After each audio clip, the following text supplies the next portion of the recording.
게 여김이었더라. 아멘. 오늘 큰 자가 어린 자를 섬기리라는 제목의 말씀으로 여러분과 은혜 나누기를 원합니다. 어떻게 한 주간도 잘 지내셨나요? 한결같이 우리 대표로 하신 거죠? 우리 회중의 대표로. 네.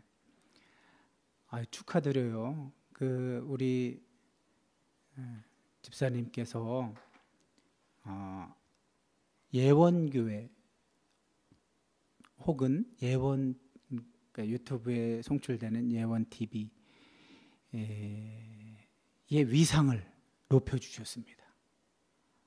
무슨 말씀인가 하니 시청자분 중에 우리 방송을 구독하여 시청하고 계신 분이 저와 수영을 같이 하는 분이 한 분 계셨는데 김한진 집사님이 대체 누구냐고 자꾸 물어보는 거예요. 왜 물어보시나? 제가 짐작하기로는 우리 세대들이 다 그렇잖아요. 한국에서 교육을 받은 세대들은 질문 받는 거 두려워해요. 그리고 이 대학 다닐 때도 왜 수업 중에 누가 질문하면 막 눈치 주죠, 그죠? 빨리 수업 끝나고 가야 되는데 안타깝게도 이건 좋은 모습은 아니에요. 좋은 현상은 아닌데 아마도 그분은 이제 이렇게 질문에 익숙하지 않고 부담스러운 그것을 어쩜 저렇게 잘 받아칠까? 어쩜 저렇게 자연스럽게 리액션, 반응을 할까? 아마 자신이 하지 못하는 것을 하고 있어서 한편으로는 부러움도 있고 또 대단하다는 생각이 들었을 것 같아요. 그분이 정확히 표현은 안 했지만 비슷한 이야기를 제게 주셔서 제가 상상을 해봤습니다. 여러분 언젠가도 말씀드렸던 것처럼 학습의 효과, 무언가를 배울 때 가장 효율적인 거 어떤 형태라고 그랬죠? 유대인들이 잘하는 거라고 그랬잖아요. 유대인들은 도서관을 가도 시끄럽다고 그랬잖아요. 윤지 기억나? 일방적으로 말하고 일방적으로 듣는 형태는 몇 %밖에 학습이 안 된대요? 5%. 그 반대로 학습 효과가 있는 건 서로 주고받는 거죠. 근데 이거를 지극히 잘하는 사람이 있어요. 제가 언젠가 전에 사역했던 교회에서도 그때 담임 목사님 사모님이셨나 하여튼 어쨌든 무슨 이야기 중에 나왔었는데 그걸 잘하는 사람이 설민석이라는 사람이에요. 아세요? 설민석? 네. 김창옥 교수도 잘하는 편이지만 설민석 씨가 대단한 이유는 패널들이 주로 누구예요? 각 분야의 대가들이에요. 대가들. 전문가, 그러니까 경력자보다 대단한 게 전문가라면 전문가보다 대단한 건 누굴까요? 대가죠, 대가. 오늘날 그러니까 대가라는 어떤 그가 대가라는 증명을 해주는 매체들이 있죠. 예를 들면 유튜브 같은 데서 잘 나가는 사람들, 막 조회수가 많은 사람들, 그가 대가라는 것을 증명이 되는 거죠, 그죠? 최재천 교수님, 그 은퇴하신 교수님이 어찌 그렇게 구독자가 많고 그 과학적 내용들 이거 딱딱할 것 같고 잘 공감도 안 될 것 같은데도 구독자가 굉장히 많죠. 김경일 교수 이런 분들. 또 누구죠? 갑자기 생각이 안 나네. 알쓸 신잡, 알쓸 범잡 같은 데 나오셨던 분 있잖아요. 왜?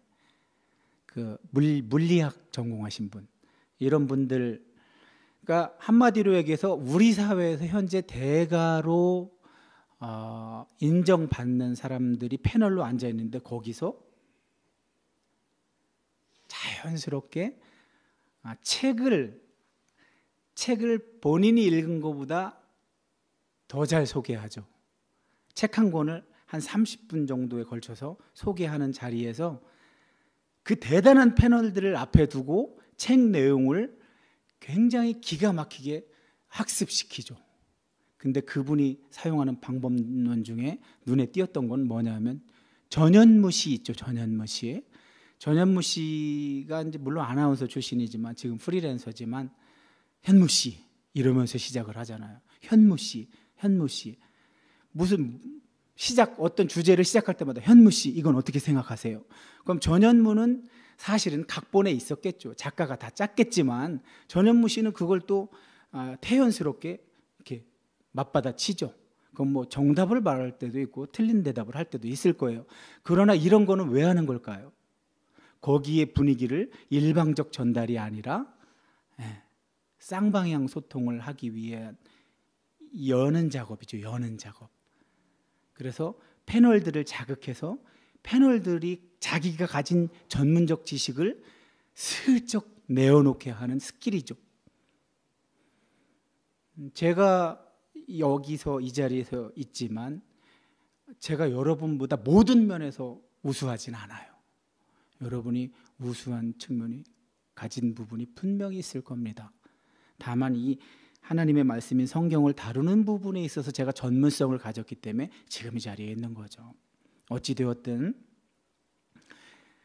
설민석 씨가 전현무라는 사람을 사용해서 그 전체적인 분위기를 잘 이끌어서 그날의 어떤 의도했던 바를 잘 가장 효율적으로 이루기 위해서 그런 방법론을 사용한 것처럼 저 또한 마침 김한진 집사님이 내가 미리 알아본 것도 아닌데 이렇게 해주셔서 그렇게 한 건데 그것이 방송을 시청하는 사람에게는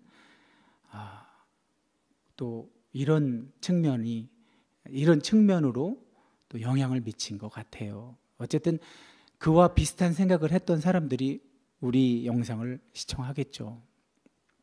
어쨌든 다시 한번 감사 말씀 전하면서 오늘 말씀 우리가 아브라함, 이삭까지는 무언가 커다란 이걸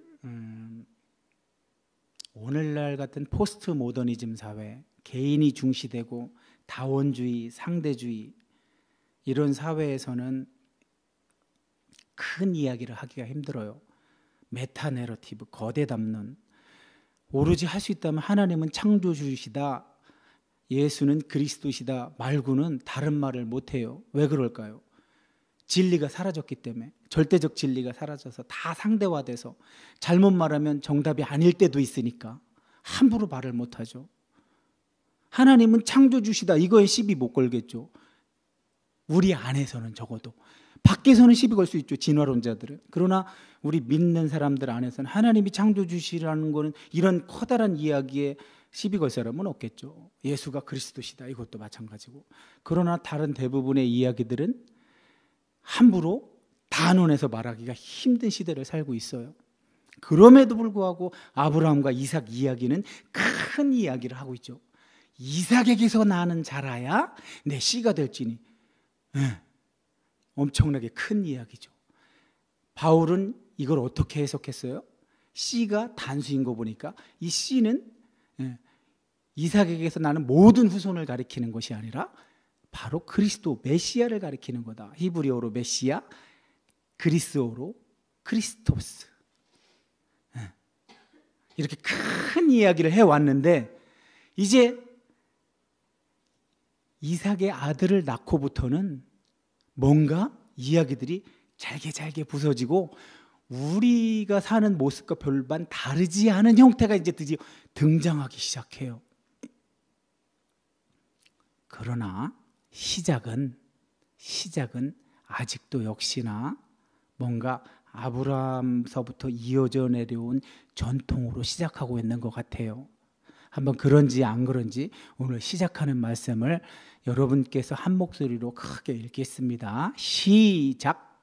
아브라함의 아들 이삭의 조건은 이러하니라. 아브라함이 이삭을 낳고 이삭은 40세에 리브가를 맞이하여 아내를 삼았으니 리브가는 마따냐의 아람 족속 중 우드의 딸이요 아람 족속 중 아멘. 네, 족보 창세기는 엘레 톨레도트, 톨도트. 그러니까 이것이 족보다, 이것이 내력이다, 뭐 이런 식으로 많이, 이게 노아의 사적이다, 이런 것들이 다 원어에는 그냥 톨도트예요. 톨도트. 족보란 뜻이에요. 족보. 총 11개가 나오는데 실제로는 11개지만 사실은 10개로 세팅을 한 거예요. 그래서 2장 4절 하반절서부터 이제 저 끝에까지 에서에서 2개가 나와서 11개가 된 거예요.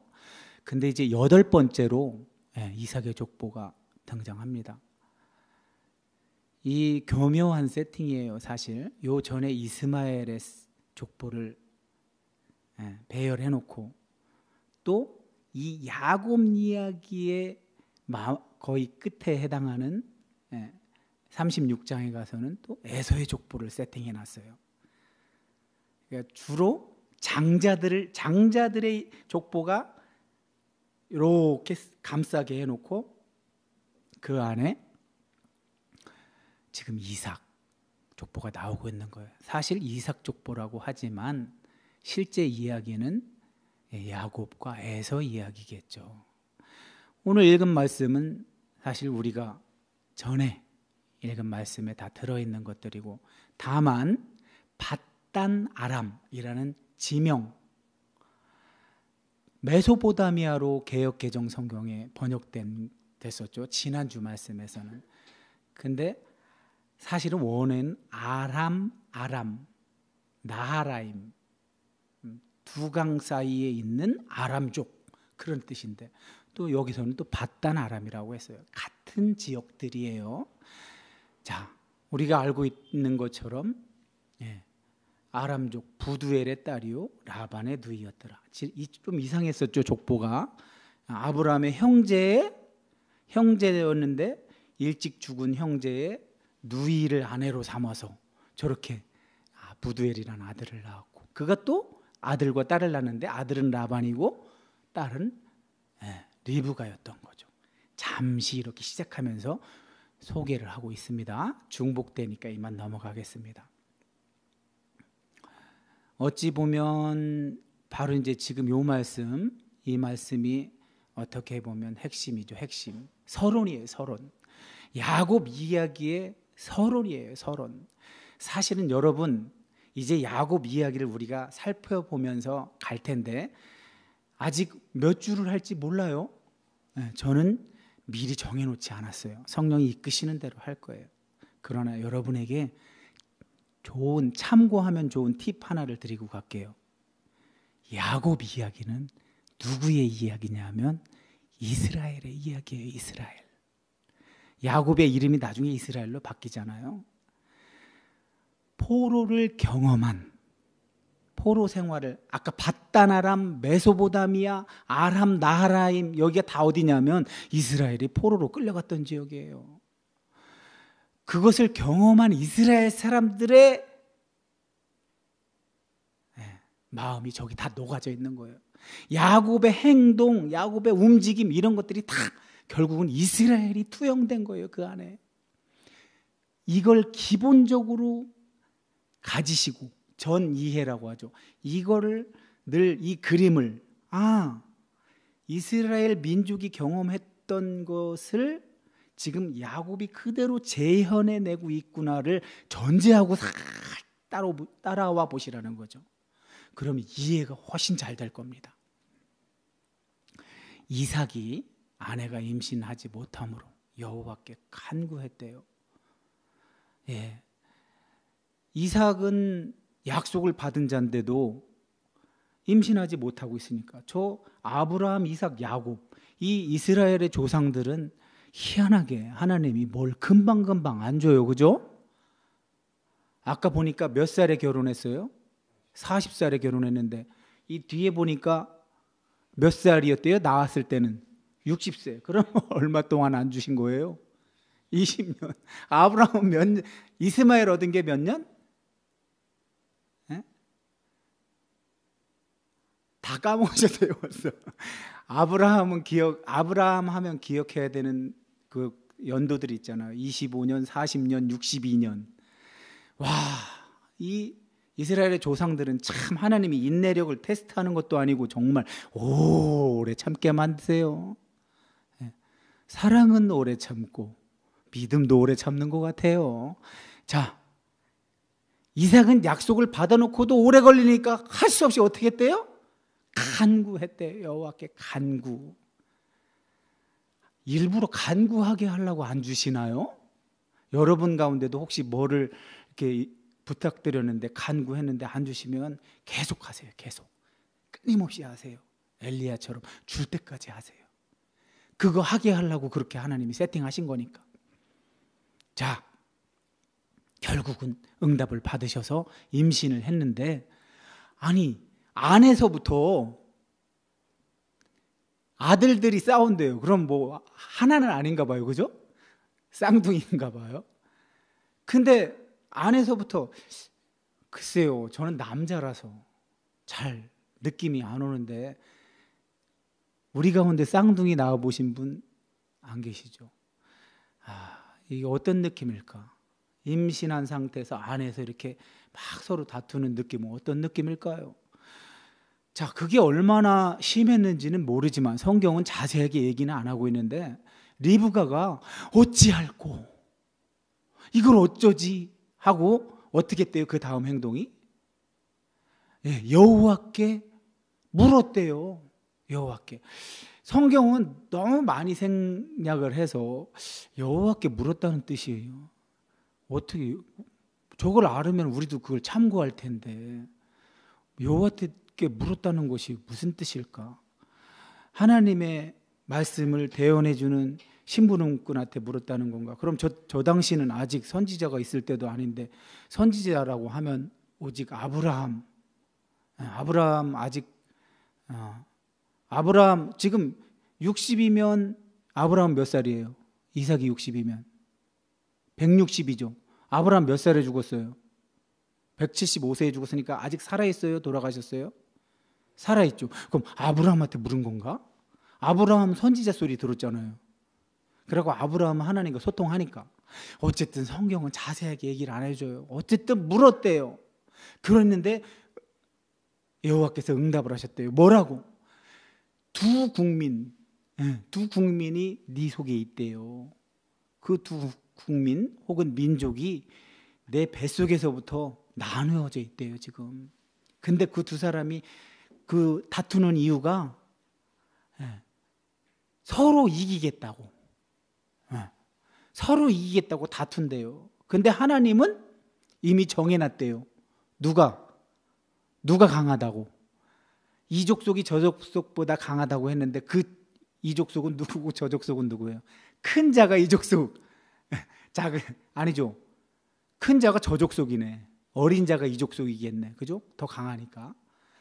어찌되었든 결론은 뭐예요? 하나님이 정해놓으신 결론은 큰 자가 어린 자를 섬기리래요. 큰 자는 누군고 어린 자는 누굴까? 이 뒤에 나오죠, 그죠? 우린 알고 있잖아요. 누구예요? 큰 자가 누구예요? 에서. 그 앞에는 뭐 이스마엘. 어린 자는 지금 야곱. 그 앞에는 뭐 이삭. 그러니까 상대적으로 하나님의 논리, 하나님의 인도하심은 참 독특해요, 그죠? 우리 사람은 누가 이겨요, 보통? 큰 자가 이기죠. 이스마엘은 그 막 날쌔고 막 들로 나가서 활 쏘고 다니고 막 그러고, 또 아까 읽은 본문에 의하면 외서는 사냥을 좋아하고 막 활 쏘기 좋아하고 짐승을 잘 잡아오고, 그래서 막 아버지가 예서를 좋아한대잖아요. 고기 잘 잡아다 주니까. 보통 그러면 싸우면 누가 이겨요, 보통? 막 사냥하고 이런 사람이 씩씩하고 막, 그죠? 그리고 실제 우리가 사는 시대에 누가 이겨요? 미국이 이겨요? 뭐 이렇게 예를 들어도 되나? 그러니까 우리하고 가까운 곳에 예를 들면 또 서운할 수 있으니까. 예전에 부시 대통령이 어디를 갔다가 폭탄을 막 쏟아 부었죠. 예전에 보복한다고. 예, 9.11 사태 때 그죠? 9.11 사태가 그 원인이었나요? 어찌되었든 이제 테러 집단하고 내 정면 대결하리라 해가지고 막 미국이 초토화를 시켰죠. 그죠? 그 엄청난 무기를 보유하고 있으니까. 이처럼 우리가 사는 시대에도 제국들이 이기죠. 큰 나라들이. 돈도 있고 힘도 있고 무기도 많고. 그런데 하나님의 논리는, 하나님의 섭리는 안 그렇대요. 약자가 이긴대요. 이 말씀을 잘 담아 두셨다가 이제 이 다음 이야기를 잘 따라가 보세요. 이제 해산할 때가 돼서 쌍둥이가 있었는데 먼저 나온 자는 붉고 전신이 털옷 같아서 이름을 에서라 하였고, 이건 이제 원문으로 보면 이제 지난번에 말씀드렸던 것처럼 언어의 유희가 있어요. 말 유희. 붉고 아돔, 전신이 털옷, 세이르, 이런 건 다 에돔과 관련 있는 지명이고 인명이에요. 그런데 이름은 또 에서래. 에서는 어디 사람이에요? 나중에 어디에 가서 살아요? 에돔에 가서 살죠. 그게 지금 여기 다 미리 예고되어 있는 거예요. 저런 용어들 때문에 다 지금 에서는 에돔 사람이구나, 에돔에서 살 사람이구나, 그 지역을 또 세일이라고 하는구나. 터롯이라는 단어에 이미 그게 들어있는 거죠. 자, 그런데 아우가 손으로 에서의 발꿈치를 잡으면서 나왔대요. 그래서 이름을 야곱이라고 했대요. 야곱의 이름 뜻이 뭐래요? 발꿈치. 아니, 그게 가능한 거예요. 뱃속에 있는 아이가 지가 먼저 나가겠다고 발꿈치를 잡는 게 가능한 거예요. 자, 여자분들, 아이를 낳아보신 분들 가능해요? 예, 저런 것들을 문자적으로 읽으려면 힘들잖아요. 그러니까 여러분 항상 성경을 보실 때 문자적으로 읽어야 될 부분도 물론 있지만 거의 대부분은 상징도 들어있고 그 안에 또 은유적으로 표현되어 있는 거예요. 앞으로 이 나올 사람들, 이 사람들이 이제 앞으로 이렇게 살 거라는, 이런 성격을 가진 사람들이고 이렇게 행동할 거라는 것을 미리 뱃속부터 지금 상징적으로 표현하고 있는 거예요. 자, 아까 나이 이야기는 했으니까, 자, 이제 드디어 이제 예고된 이삭이 낳은 아이들이 이제 어떻게 살게 될지, 그들의 운명이 어떨지가 이미 정해졌어요. 하나님이 그들의 운명을 정해놓고 시작하고 계세요. 그렇다면 이제까지 우리가 아브라함, 이삭을 쭉 살펴오면서, 그들의 이야기를 살펴보면서, 그러면 이삭에게서 난 자라야 내 씨라 부를 때까지 이제 역사가 쭉 흘러갈 텐데, 그 역사에 지금 바톤을 받은 사람은 야곱과 에서 같은데, 이미 운명을 정해놓은 거예요. 하나님이 누구한테 주려고 하시는 거예요? 지금 이 바톤을 큰 자에게 주려고 하는 거예요? 어린 자에게 주려고 하는 거예요? 아브라함, 이삭으로부터 내려왔던 바톤을 어린 자에게 주려고 지금 정해놓으신 거예요. 이미 그걸 예고해 놓으셨잖아요. 큰 자가 어린 자를 섬기리라. 세상 논리와 다르게 하나님은 하나님의 자유로, 하나님이 가진 자유로 하나님 마음대로 저렇게 정해놓은 거예요. 그래서 이 뱃속에서 있었던 이들은 그때부터 싸우기 시작해서 야곱이 이길 것을 정해놓고 시작을 했는데, 자, 그러고 나서 이 사람들이 자라고 나온 다음에 처음 나온 이야기예요. 이 이야기가. 자, 사냥꾼. 에서는 사냥꾼이었대요. 그래서 들사람이 됐대요. 야곱은 조용한 사람이라 주로 장막에 거주했대요. 근데 이런 두 다른 사람을 아버지 엄마가 편애를 했대요. 편애. 아빠는 누구를 좋아해요? 밖에 나가서 활발하게 하는. 야, 역시 우리 남자들은 그런가 봐요. 남자들은 강인하고 뭔가 활달한, 적극적인, 능동적인 그런 걸 좋아하나 봐요. 또 거기서 나오는 열매들이 또 저렇게 고기도 잡아오고 하니까 예. 어찌 보면 당연한 선택인가 이렇게 생각해 볼 수도 있겠죠. 그런데 엄마는 누구를 사랑했대요? 야곱을 사랑했대요. 예, 뭐 아버지 엄마가 뭐 저렇게 서로 자기가 좋아하는 사람이 다를 수 있죠, 그죠? 저건 얼마든지 저럴 수 있어요. 그런데 저 조용하다고 표현을 한 것, 조용하다. 에서는 사냥꾼이다. 이 조용하다라는, 저렇게 조용하다라는 말을 쓴 게 야곱 조용해요? 여러분이 기본적으로 알고 있는 야곱 조용해요? 안 조용하잖아요. 김혜순 권사님, 야곱 조용해요? 안 조용하잖아요. 야곱은 어떻게든지 이기려고 들고 막 그 씨름할 때도 봐요. 안 보내주잖아요. 밤새도록 안 보내주잖아요. 적극적이고 막. 야곱 왜 조용하다고 표현했지? 참 희한해요. 사실 저 조용한이라고 번역된 저 단어에는 굉장한 의미가 있는 단어가 쓰인 거예요. 사실은 탐이라는 원어인데, 탐이라고도 하는데, 그거는 누가 그런 단어를 누구한테 쓴 단어냐면 온전하고 정직하여 하나님을 경외하며 악에서 떠난 자더라. 이거 누구예요? 온전하고가 탐이에요. 탐. 온전하고. 누가 이런 말 들었어요? 온전하고 정직하여 하나님을 경외하며 악에서 떠난 자더라를 2번 들어요. 2번. 2번이나 들어요. 욥이잖아요. 욥. 그럼 당대 의인이라. 완전한 자요 당대 의인이라. 이건 누구예요? 노아. 주로 뭐 다윗, 막 대단한 사람들한테 썼던 단어인데 여기서 야곱한테 쓰면서 조용한이라고 했어요. 뭔가 지금 복선을 깔고 있어요. 지금 요 야곱과 에서가 뱃속에서 나와서 자랐을 때를 묘사하는 저 표현 가운데 그 표현한 단어에다가 약간 복선을 깔아놓은 거예요. 안 조용한데 조용하다고 그랬어. 근데 이 단어는 주로 완전하다, 온전하다, 칭찬받을 때 쓰는 단어야. 야곱이 우리랑 성정이 별로 다르지 않고 비겁하기도 하고 발뒤꿈치 잡는 사람인데 왜 좋은 단어를 썼을까? 여기다가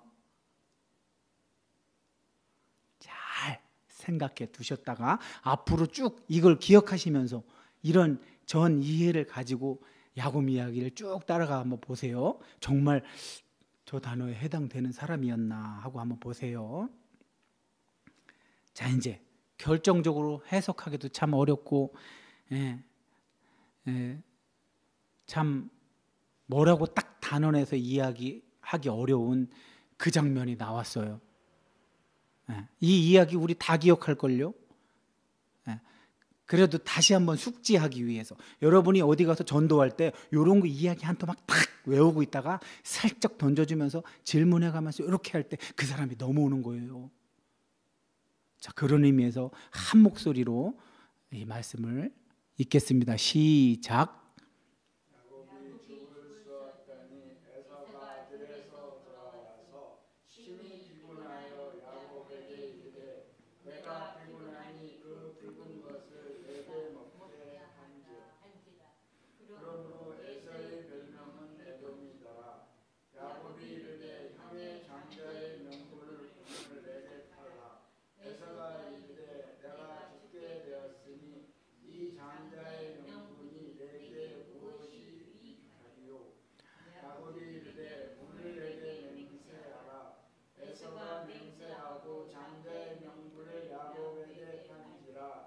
야곱이 떡과 팥죽을 에서에게 주매 에서가 먹으며 마시고 일어나 갔으니 에서가 장자의 명분을 가볍게 여김이었더라. 아멘. 에서가 사냥을 나갔다가 허탕쳤나 봐요. 그죠? 사냥이 좀 어려워요. 그죠? 얼마나 빨라요, 짐승들이. 짐승 맞죠? 집에서 기르는 짐승이 아니라 야생에 있는 짐승들 얼마나 빨라요. 그러니 사냥이라는 거는 백발백중이 아니잖아요. 실패가 있잖아요. 그런데 심히 피곤한 걸로 봐서는 에서가 사냥해서 뭐라도 얻었으면 그거 얼른 요리해서 먹겠는데 그것도 아니었나 보죠. 배가 얼마나 고팠는지 모르지만 그 붉은 것을 내게 먹게 해라. 동생은 아까 주로 뭐 장막에 거주하고 뭐 조용한 사람이라고 하는데 이제 표현은 그렇게 했지만 야곱은 보니까 사냥보다는 뭐 양이나 치고 이런 형태로 살았던 것 같아요. 장막이라는 건 이동수단이잖아요. 이동하면서 그거 쳐놓고 이렇게 치고 있었는데 저 때도 야곱은 이제 이동수단을 가지고 장막 쳤다가 이제 때가 돼서 이제 먹으려고 했는데 지금 형이 오는 거예요 지금. 저 붉은 것이라고 한 거 번역 잘했네. 팥죽은 아니에요. 팥죽은 그 동네에 없어요. 동아시아에만 있는 거예요. 동아시아. 그래서 이제 개역 개정이 잘 번역을 잘 해놨네.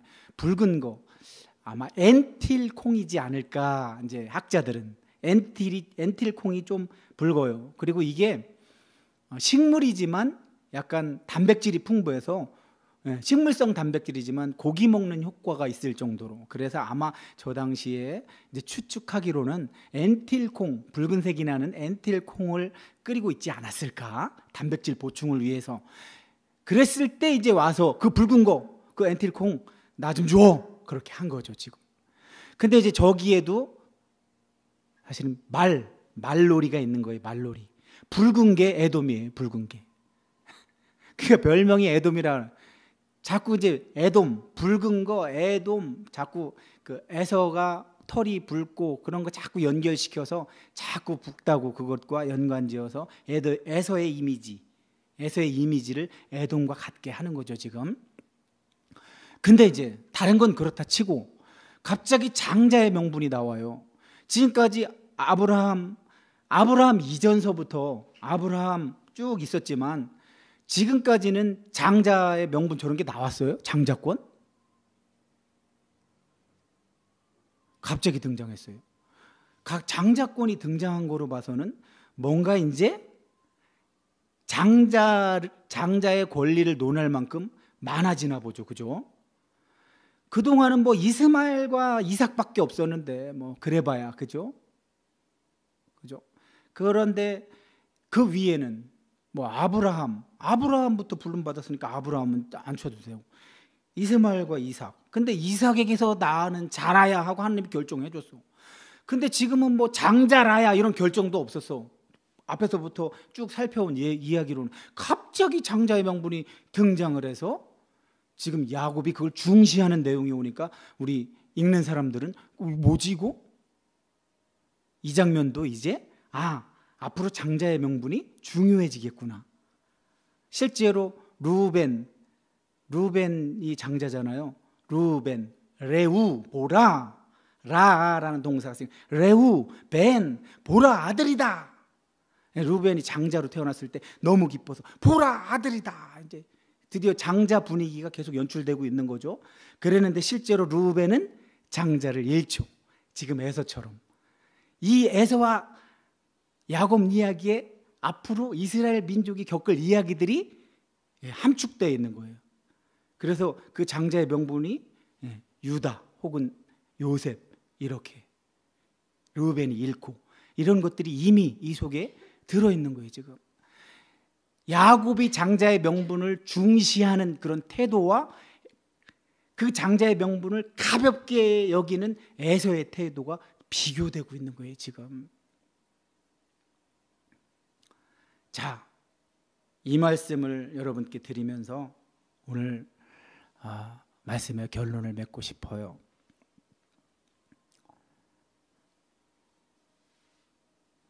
아직 우리가 야곱 이야기를 자세하게 살펴보지는 않았지만 느낌이 하나님은 어째서 야곱으로 정하셨을까?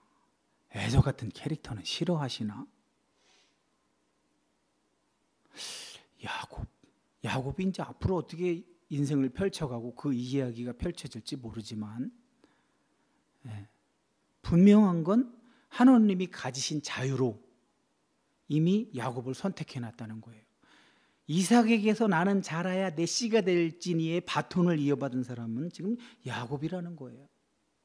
이 야곱을 통해서 이제 그 다음 자식들로 세대에서 세대로 이어져서 그 씨까지 가겠죠. 그런데 그 씨까지 가는 가운데 오늘 장자의 명분이 나타났어요. 장자의 명분을 중시 여기는 야곱과 가볍게 여긴 에서를 통해서 우리가 알 수 있는 거, 이 이야기에서 하나님께서 사람에게 부여하신 첫 질서들, 그런 것 나름대로 가치가 있는데 주로 하나님에게서 독립하여 자신의 실력으로 살려 했던 사람들의 행동 양식, 생각하는 거나 행동 양식이 대체로 어땠어요? 저 위에서부터 보면, 가인서부터 쭉 보면 가인과 아벨의 다른 점, 가인은 자기가 좋은 대로, 자기가 선하다고 생각한 그 판단한 대로 제사를 드렸는데 안 받으니까 받은 동생한테 물어본 게 아니고 그냥 죽여버리죠. 이 차이가 있죠. 그죠? 그 이후에 또 형제가 누가 있을까요? 또 이스마엘과 이삭을 잘 보세요. 이스마엘의 이야기는 잘 많이 드러나진 않았지만 하나님은 그에게도 어떤 미래를 약속하셨지만 하나님이 주로 끌고 가려는 라인은 이삭이라는 것이 아브라함의 시험장에서 드러났죠. 신앙으로 하나 된 사람들, 하나님을 신뢰해서 내게 좋은, 자기의 소견에 오른 대로 행하는 것이 아니라 하나님이 좋아하시는, 하나님이 기뻐하시는 쪽으로 선택을 하고 거기에 승부를 거는, 그렇게 내려온 것이 지금 보니까 에서와 야곱에게서도 나타나고 있죠. 에서는 당장 배고픈데 끝까지 장자, 그게 뭐가 중요해? 내 배고픈 거 해결하는 게 중요하지. 당장의 이익, 당장 눈앞에 펼쳐지는 거, 내가 내 힘으로 충분히 가능한데 뭘 자꾸 미래 생각해, 이런 태도가 에서에게서 이미 드러나고 있고, 그러나 야곱은 그 반대. 무언가 이 장자의 명분이 지금 여기서는 자세하게 설명은 안 되고 있지만 결국은 이스라엘이 저 직분을 가지게 되는구나 라는 걸 암시하고 있는 거죠. 이스라엘은 끝까지 저 의식을 놓지 않죠. 자기들의 정체성이 장자라는 의식을. 이것이 출애굽기에 가득 들어있죠. 세계가 다 내게 속하였나니 너희가 내 말을 잘 듣고 내 언약을 지키면. 그 다음에 뭐예요? 너희는 내 소유가 되고 제사장 나라, 내 백성이 되리니. 이스라엘을 그렇게 구별하는 거죠. 유대인들의 그 선민의식을 착각했지만 우리 기독교인들은 말씀을 맡게 한 하나님의 섭리로 이해하죠. 이스라엘이 말씀을 맡아서 결국은 우리에게 전달되도록 하신 거죠. 바울이 이걸 로마서에서 쓰죠. 로마에서에서 이방인 출신 그리스도인들이 유대인 출신 그리스도인들보다 수가 많아지면서 무시하기 시작하죠. 니네 그때로 행동했으니까 니네 조상들 때부터 망하지 하고 무시하기 시작하죠. 기독교인들이 유대인들을 얼마나 많이 학대했어요, 교회사 동안. 그것처럼 이미 로마에서 그런 일이 일어났을 때 바울이 바로 이 본문, 하나님의 선택인데 하나님이 가지신 자유로 선택한 건데 너네가 왜 말을 하냐? 왜 그거 트집 잡냐? 왜 이스라엘의 역할이 없을 것 같아? 그들이 먼저 제사장 역할을 한 건데, 그들이 우리에게 하나님을 소개한 건데 왜 그들을 우습게 여겨? 그때 이 본문을 사용하는 거예요. 하나님이 가진 자유로 그렇게 선택한 건데 왜 그러는 거야?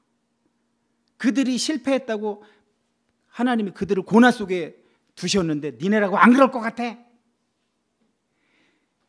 참 감나무에 돌 감람나무가 접붙임 받은 거야 니네는. 이렇게 로마서 9장 10장 11장에서 바울이 이야기하고 있죠. 이 말씀을 오늘 우리한테 가져오면 어떻게 되나요? 눈앞에 있는 작은 이익, 그런 것에 현혹되어서 저 에서처럼 쉽사리 이 땅에서의 이익을 찾아갈 것이 아니라 우리에게 약속된 미래, 그 영광, 그것을 생각해서 좀 더 인내하고 기다리며